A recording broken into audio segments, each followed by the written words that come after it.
Magsisimula ang kwento sa ating bida na reincarnate bilang espada, siya ay nasagasaan at nabuhay sa ibang mundo.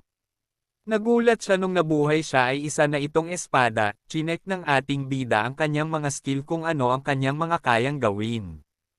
Habang siya ay nakabaon sa bato ay nakita siya ng grupo ng mga goblin at balak siyang kuhain, kung ano-ano ang ginawa ng mga goblin para mabunot siya pero hindi nila kayang bunutin ang ating bida kaya dinuraan na lang siya ng goblin.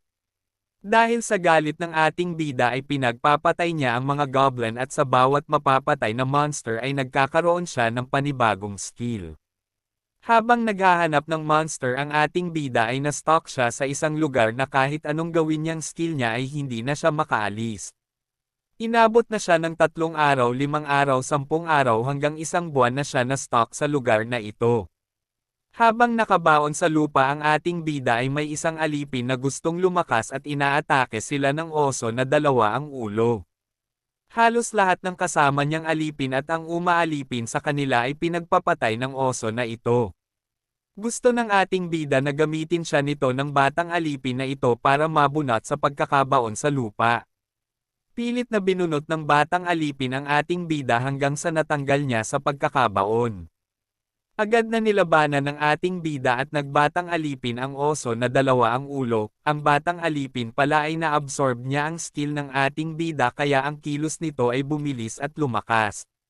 Pagtapos patayin ng ating bida ang oso 2 ang ulo ay biglang sumulpot ang natira na umaalipin sa kanila, pinakita pa nito ang contract na nakalagay sa leeg nito na collar.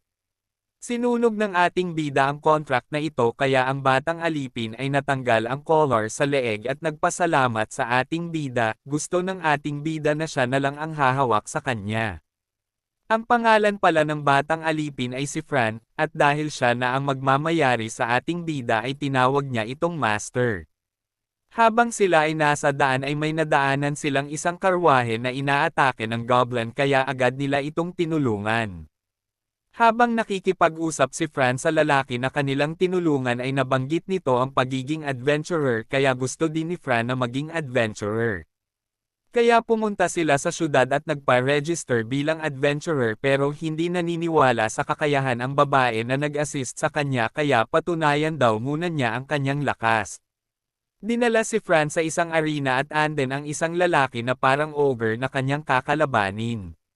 Sobrang lakas din nito ng chinek ng ating bida pero sa huli ay natalo din nila ito at siya ay naging isang adventurer.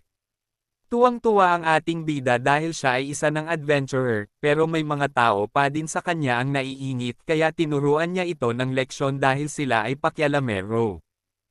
Sa anime na ito ang habang tumatagal ay mas lalo pa itong lumalakas ang ating bida, hindi lang yan dahil si Fran ay nagiging overpowered din sa lakas dahil lahat ng skill ng ating bida ay naabsorb niya.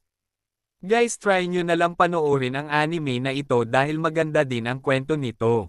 Ang title nga pala ng anime na ito ay Reincarnated as a Sword. Guys, wag nyo naman kalimutan ako ay follow dito sa TikTok sa aking Facebook page at sa aking YouTube channel, andyan ang link sa comment section. Salamat.